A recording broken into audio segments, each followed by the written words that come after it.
자, 오늘의 픽 인터뷰 준비되어 있습니다. 모레입니다. 두 번째 대선 후보 사자 합동 토론회가 예정되어 있는데요. 자, 이번 2차 대선 후보 사자 합동 토론회는 국민의힘이 주최 측의 편향성을 지적하면서 무산되었다가 다시 일정이 재조정됐고요. 그러면서 또 여러 가지 생각할 거리를 안겨주고 있습니다. 20대 대선 국면에서 기울어진 운동장이라는 이 언론 환경에 대한 비판도 또 여러 가지 이어져 오고 있는데요. 자, 오늘 김동훈 한국기자협회 회장 스튜디오에 직접 모시고 2차 대선 후보 사자 합동 토론회 준비 상황 그리고 또 언론의 편향성에 대한 여러 가지 지적들 함께 짚어보도록 하겠습니다. 김동훈 회장님 어서 오십시오. 예, 안녕하세요. 예, 안녕하십니까. 자, 모레입니다. 이게 지금 계속해서 뭐 잡혔다가 취소됐다가 또 잡히고 얘기가 많다 보니까 모레 11일 날 한국기자협회가 대선 후보 사자 합동 토론을 주최하게 되었는데 자, 이게 이제 쉽지가 않았거든요. 예, 그 의미를 좀 짚어보도록 하죠. 원래 이제 애초에 2월 8일로 토론회가 잡혔다가 네네. 말씀하신 대로 국민의힘에서 기자협회와 그 주간 방송사인 JTBC의 편향성 문제를 느닷없이 제기하는 바람에 이게 좀 무산이 됐었죠. 그런다가 제가 2월 9일 날 각 당을 좀 접촉하면서 다시 이제 그 11일로 합의가 됐습니다. 11일로? 원래 이제 국민의힘은 10일을 원했는데 그날이 공교롭게 또 손 없는 날이라는 또 뒷말을 나왔죠. 그래서 결국 11일 내일 모레죠. 금요일 저녁 8시부터 10시까지 2시간 동안 종편 4개 채널 그리고 보도 채널 2개 해서 6개 방송사에서 중계를 하게 됩니다. 네. 자, 이 기자협회와 또 주간 방송사인 JTBC의 좌편향성 이야기가 나왔는데 혹시 뭐 이런 이야기가 나올 수 있는 여지를 생각해 보신 적이 있었나요? 전혀 몰랐죠. 저희는 주최 측이고 또 저희 그 토론회 초청에 다 응해가지고 내당 관계자들이 다 모여가지고 룰 미팅을 하던 자리였거든요. 근데 느닷없이 기자협회 편향성을 제기했는데 기자협회는 아시겠지만 뭐 전국에 195개 언론사 그중엔 조중동도 있고 한겨레 경향신문도 있고요. 어떤 이념적인 어떤 단체가 아니거든요. 그 문제를 제기했던 황상무 전 KBS 앵커조차도 기자협회 회원이었었고요. 그런데 기자협회를 편향적이다고 한다면 본인이 본인이 소속돼 있던 단체가 편향적이었다는 건지 그 의문이 들지 않을 수 없고요. 그날 황상무 그 국민의힘 그 협상 실무자의 얘기는 그 처음엔 진행자를 문제 삼다가 기자협회가 지난 총선 때 특정 정당 비례대표를 추천했다 이러면서 이제 공세를 폈는데 그때 기자협회는 회원들의 의견을 수렴해서 최종적으로 추천을 철회했었습니다.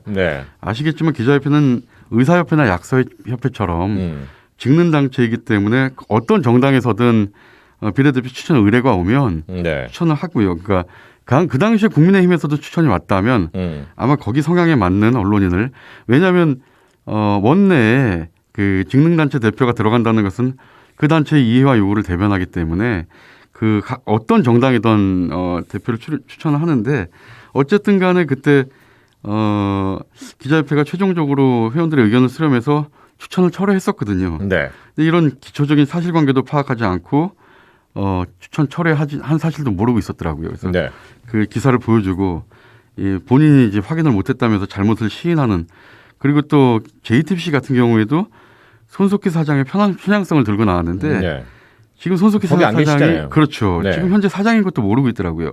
사장이 아닌 것도 모르고. 그 해외에 머물고 계신데 그래서 어떤 점이 편향적인지 설명은 물론이고 이 좀 그 설명도 없었고요. 너무나 그 참석자들이 황당해했습니다. 이 협상이 잘 돼가다가 정말 이게 판을 깨려고 나온 사람 같은 어떤 느낌을 줬습니다. 그 기자협회와 주간방송사인 JTBC의 좌편향성 얘기가 나왔던 것이고 그래서 결과적으로는 합동토론회가 11일 날로 다시 잡히게 됐거든요. 그렇습니다. 자, 잡혔다면 뭐가 어떻게 지금 조율이 된 겁니까? 다 조율이 됐고요. 사실 제가 이제 어떤 변동이 있었던 거죠? 각 정당을 접촉해서 11일로 확정을 했고 그다음에 처음에 JTBC 주간방송사였는데 4개 종편과 2개 보도 전문 채널 6개 방송사가 공동 주관을 하는 걸로 이제 됐습니다. 한국기자협회 주최 6개 방송사 주관 이렇게 정리가 됐고요. 네. 그래서 6개 방송사 추첨을 통해 가지고 MBN을 키사로 정했습니다. 예, 키사라는 거는 어떤 의미가 있을까요? 그러니까 장소를 이제 봐야 되고요. 스튜디오를 거기서 그렇죠. 찾습니다. 그래서 실무적인 것들을 다 맞는 것이죠. 네. 그렇지만 화면에는 지난번 지상파 3사 때 KBS, MBC, SBS 중계 때 어떤 방송사에서 하는지 다 모르잖아요. 네네. 주간 방송사는 키사는 KBS가 맡았지만 화면에는 KBS가 드러나지 않죠. 이런 것처럼 키사는 MBN이지만 6개 채널에선 MBN이 드러나지 않게 하고요. 네네. 장소는 이제 그 충무로 사옥 MBN 매경 미디어 센터 스튜디오에서 하게 되는데 네. 그리고 또 사회자는 중립적인 인물.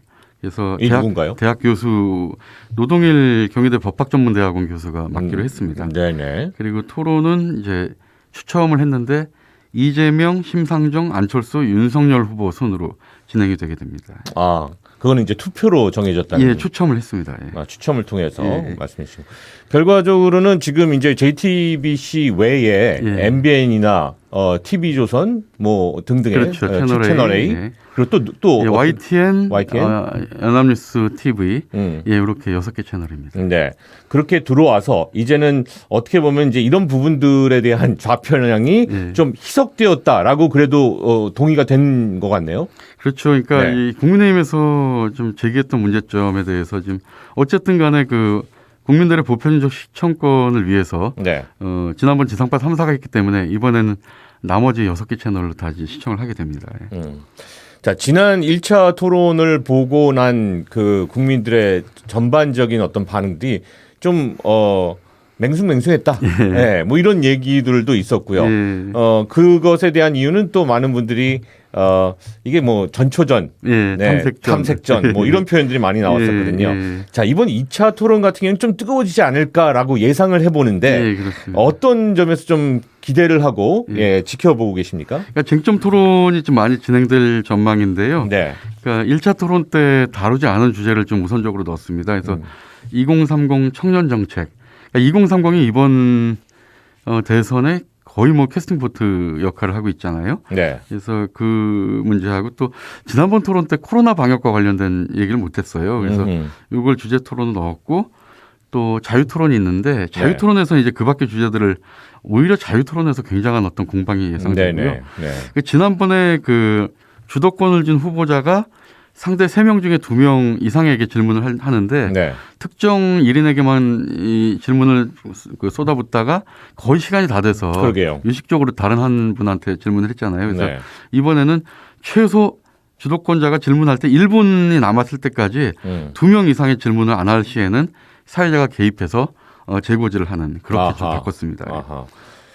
자, 아무래도 이제 한국 기자협회라는 곳에서 뭐 주관사인 그런 토론이다 보니까 아무래도 이제 조금 더 어떤 그 언론관과 관련된 그런 검증들도 분명히 좀 있지 않을까라는 그런 기대를 하게 되는 것 같습니다. 대선 후보들에 대한 언론관 뭐 이런 부분들에 대한 검증도 이번 토론에서 조금 더 포커스를 맞추신다라는 이야기를 들었는데 어떻습니까? 그렇습니다. 이 언론의 신뢰가 많이 떨어지고 기자들이 존경받지 못하는 어떤 상황에서 이 어떤 그 언론 환경의 시스템의 문제이지 이게 일선 기자들이 문제는 아니거든요. 열심히 일하는 기자들이 무슨 죄가 있겠습니까? 그래서 이제 언론 관련 질문들을 언론 단체들한테 좀 수렴을 했습니다. 그래서 언론중재법 개정안의 그 대안으로 현업 언론단체들이 무조건적 반대만 하는 게 아니라 이 통합형 언론자율규제기구라는 대안을 좀 내놓고 있고요. 여기에 대한 후보들의 생각, 그다음에 이 포털이 지배하고 있는 왜곡된 언론 생태계를 좀 어떻게 바꿔야 되냐 이런 방안, 그다음에 공영방송의 독립성 보장 방안, 또 방송법이나 신문법 같은 그러니까 법과 제도를 통한 언론개혁의 입법 개정 문제. 그리고 너무 중요한 게 지역 언론입니다. 지역 언론이 거의 이제 사라지다시피 하고 있는 사장이라는 단어도 모자랄 지경인데 이렇게 지역 언론을 살릴 수 있는 방안 이런 거에 대해서 좀 질문을 할 생각입니다. 그런 그 부분들에 대한 대선 후보들의 언론관 좀 들어볼 수 있는 기회. 특히 요즘에 더 필요한 그런 또 담론이 아닌가 싶습니다. 어제는요 한국기자협회를 포함한 언론 그 현업 단체들이 여의도 국회 정문 앞에서 기자회견을 열었습니다. 거대 양당과 대선 캠프의 언론 겁박을 규탄하는 그런 기자회견이었다고 하는데 예. 자, 이 언론 겁박, 예, 이게 좀 강한 표현이거든요. 예. 그러니까 언론이 어떤 검증을 하거나 비판을 하면 네. 거기에 대해서 이게 그 무조건 보도가 잘못됐다는 식으로 몰고 가면서 네. 그 정치적 어떤 이 편향성이나 또 이 뭐 자신들이 명예훼손을 당했다라고 문제 제기를 한 것이 그 두 양당에서 네. 이 언론을 상대로 최근 한 달 동안 무려 16차례나 됩니다. 그러니까 기자나 PD에 대해서 노골적으로 좀 압력을 행사하고 있는데요. 네. 그러니까 방송 여부에 대한 어떤 노골적인 편성 개입이라든가 습관성 항의 방문, 또 언론 겁박, 소송 위협 이런 것들이 좀 횡행하고 있습니다. 네. 그러니까 우리는 이런 어떤 그 거대 양당의 이런 행태가 언론 보도의 자율성에 대한 심각한 침해라고 생각하고요. 네. 이 민주주의의 근간을 흔드는 행위라고 생각을 하는데요. 이 거대 양당 일부 정치인들과 일부 지지자들은 이 양심적인 언론인들의 후보자 검증 취재 보도에 대해서까지도 아무런 근거 없이 가짜뉴스다 이렇게 낙인을 찍어버리고 네. 언론 혐오를 부추기고 있습니다. 사실 이번 선거가 사상 최악의 비호감 선거라고 하지 않습니까? 네네. 이런 그 상황인데 언론의 책무를 다하는 것까지도 이렇게 공격을 하는 건 좀 과도하다고 생각하고요. 네. 이 어떤 정파적 이익을 위해서 허위 조작 정보는 이 확산시키면서 네. 정작 열심히 일하는 이 기자나 PD들의 정상적인 행위에 대해서는 너무나 좀 위협을 가하는 그래서 저희는 지금 이걸 심각하게 생각하고 있습니다. 네. 뭐 근래에 있었던 대표적인 케이스 같은 경우에는 이제 아무래도 김건희 씨 7시간 통화 예. 관련해서 이제 국민의힘에서 MBC 찾아간 거가 있었고요. 예, 그렇습니다. 그리고 예. 또 뭐 얼마 전에 그 SBS 이재익 PD가 예. 또 방송에서 물러나게 되는 하차한 것 그런 예. 일들이 있었죠. 그다음에 뭐 여러 차례 양당에서 YTN 찾아가서 또 예. 항의한 것 이런 것들입니다. 네네. 자, 뭐 그럼에도 불구하고 20대 대선 국면에서 대선 후보들 모두 예. 이게 이제 모두라는 게 어떤 한 포인트인 것 같습니다. 그렇습니다. 서로 기울어져 있다. 예. 그러니까 여당은 야당 쪽으로 기울어져 있다. 야당은 여당 쪽으로 이 언론관이 전반적인 그 운동장이 기울어져 있다라는 그런 비판을 하고 있거든요. 이 비판 혹은 이 논란에 대해서는 어떤 생각을 가지고 계십니까? 그러니까 언론을 네. 누구 편이라고 인식하는 것 자체가 너무 논센스인 것 같아요. 그러니까 우리나라는 언론이 어떤 특정 후보를 그 지지해서는 안 되잖아요. 미국 같은 경우에는 뭐 사설이나 이런 걸 통해 가지고 네. 후보를 지지하게 돼 있지만 우리는 아직 그렇지 않거든요. 근데 이런 상황에서 그 중립성과 객관성을 담보하려는 언론에 대해서 어떤 매체는 누구 편 이렇게 인식하는 게 좀 잘못됐고요. 네. 그리고 예를 들면 이런 거죠. 5년 전 국정농단 사태 때 조선일보와 TV조선이 최순실 국정농단을 정말 열심히 파헤쳤고 그러니까 이제 극렬 보수 지지층이 조선일보 절도운동을 했어요. 네. 반대의 경우도 있었죠. 이 조국 장관 사태 때 이 조국 장관을 새로 장관에 임명되면 그걸 검증하고 파헤치는 건 언론의 몫이거든요. 네. 정상적인 언론 활동을 했음에도 뭐 한겨레 신문 같은 경우에 그런 조국 장관을 비판하는 기사가 나가니까 한겨레 일부 진보 독자들이 그 극성 독자들이겠죠. 한겨레 절독 운동을 하고. 그러니까 언론이 정파적이어서는 안 되잖아요. 근데 언론의 이런 정상적인 검증이나 비판 보도에 대해서 자신들의 정파적 이해하고 다르다고 해서 뭐 절독 운동을 한다거나 이런 시도는 그 언론 자체를 정파적으로 내모는 것이기 때문에 굉장히 위험천만하다고 보고요. 아까 말씀하셨지만 서로 기울어진 운동장이라고 하잖아요. 네네. 그러니까 언론도 물론 그 정파적 보도를 하는 것에 대해서는 저희도 비판을 많이 하고 반성을 해야 되는데 이 독자나 시청자들이 특정 언론을 자기들 입맛에 좀 맞게 이렇게 하려는 그런 시도 자체가 굉장히 위험하다고 봅니다. 네. 뭐 그럼에도 불구하고 뭐 지금 얘기하신 어떤 정파적인 그런 논조를 담고 있는 기사들이 각 언론사별로 나오고 있는 것도 또 지금 작금의 현실인 것 같고요. 그렇죠. 그런 상황 속에서 이번 대선 전국 같은 경우에는 기존의 어떤 레거시 미디어와 뉴 미디어 간의 대결이다. 뭐 이렇게 표현하는 분들도 분명히 있더라고요. 그렇습니다. 돌이켜보면 20년 전에 2002년 대선 때 노무현 후보의 당선은 SNS의 힘이었다. 그러니까 그 새로운 미디어 환경에 대해서 민주당이 잘 적응했던 것이죠. 근데 지금 20년이 흐른 지금도 언론 환경이 하루가 다르게 급변하고 있기 때문에 거기에 얼마나 좀 적응을 잘하냐, 어떻게 잘 활용하느냐 여기에 좀 그 선거의 승패가 달렸다고도 볼 수 있는데요. 일례로 그 최근에 그 지상 방송의 TV 시청률보다도 유튜브 시청률이 더 많이 나오고 맞습니다. 있어요. 예.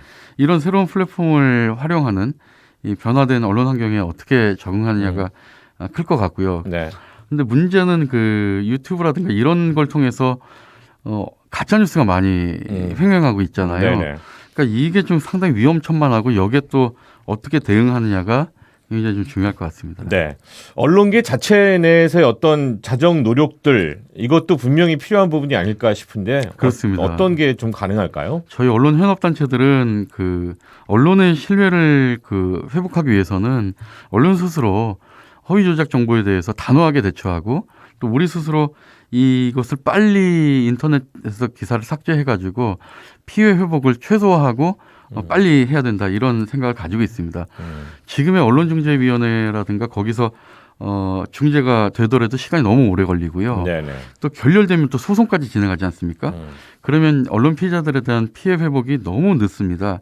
그래서 저희는 통합형 언론 자율규제기구라는 걸 좀 추진하고 있거든요. 네. 어떤 국회에서 만드는 뭐 징벌적 손배제라든가 이런 것이 아니라 네. 언론 스스로 언론 신뢰를 회복하기 위해서는 언론 스스로 자정하고 또 이런 허위 조작 정보에 스스로 대처해야겠다 이런 그 생각을 가지고 추진하고 있습니다. 네.